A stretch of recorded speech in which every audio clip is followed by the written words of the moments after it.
You should be keeping an eye on. Let's bring in Scott Bauer. He's the CEO of Prosper Trading Academy, joining us with and for a look at a few he's got his eye on. Scott, welcome. Micron ticker symbol MU under pressure today after the company reported quarterly results that beat, but rising costs have investors concerned, it sounds like. Yeah, no doubt about it. Let me just start off, as I always do, with full disclosure here. I was long and wrong on this one, but on this dip here, I'm going to be selling some put spreads because you know what? This was a fantastic report. But yes, investors are spooked a little bit, maybe concerned about future uncertainties in the semi space, rising costs. And one of the big concerns out there, Ben, is because of the shortage, investors, maybe some analysts are thinking that that's one of the reasons why prices went up, why their bottom line actually went up as well. And if those shortages start to ebb a little bit by the end of the year, analysts are kind of looking at that and thinking, all right, if things come back in the line a little bit, their pricing is going to have to come down, and that may hit their revenues going forward, even though the company put out some pretty solid guidance. Scott, credit to you, and I always say you're one of the traders that comes on the show and does, again, call out some of his losing trades. And, I always say taking small losses is part of trading. If you let them get bigger and bigger and don't take those small losses or know when to get out, that's more like being a deer in headlights. Let's talk a little bit about what wasn't in the report that you were looking for. What do you think, what disappointed investors and just what wasn't there? What were they hoping for that Micron was unable to deliver?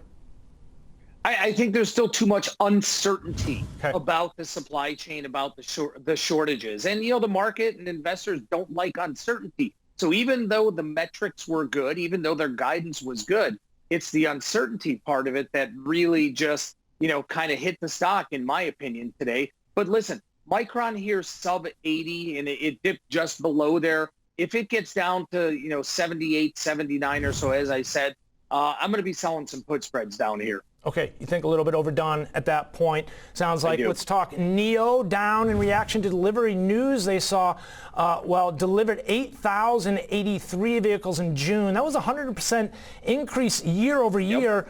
Talk to me about what you're seeing in terms of ticker symbol NIO. I actually look at this one here, and I think it got ahead of itself a little bit. It looks to me that maybe this was a little bit of a buy the rumor, sell the news ahead of the news that's coming out. The news was good, maybe not quite as good as what people had expected. But look at the stock, look at the options today. The volume in the stock today is about 110 million shares. I mean, just over the top volume. And if you look at the option volume, it's over 1 million options, and decidedly on the call side, like 80-20 on the call side, with many of those calls being bought this week's options expiring at the end of the day tomorrow.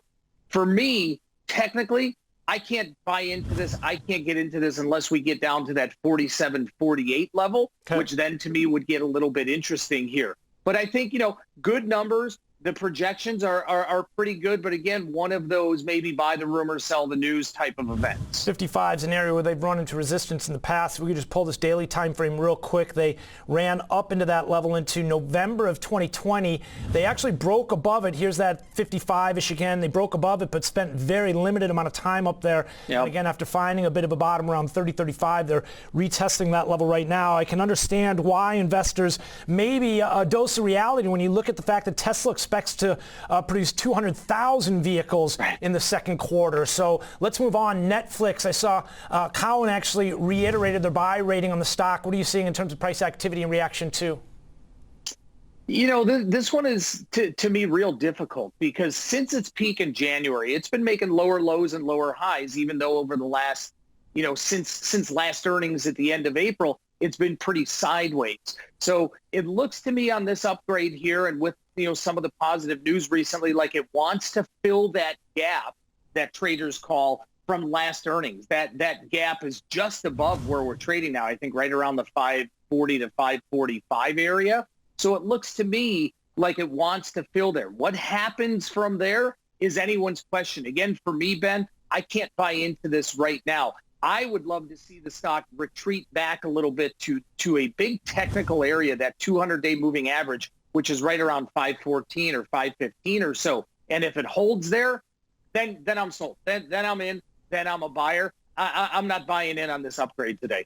Okay, I'm looking at it currently trading 534.50 right now, up by about 1.25% here. But Scott, they've got a $650 price target on this one, so it looks like they see some upside here, another $116 worth of. Scott, appreciate you joining us, sharing part of your Thursday afternoon with us. Thank you, Ben. Get some rest tonight because it could be a very busy morning tomorrow in terms of that jobs report. Scott Bauer, the CEO of Prosper Trading Academy, taking a look at a few stocks he's got his eye on and thinks we should as well.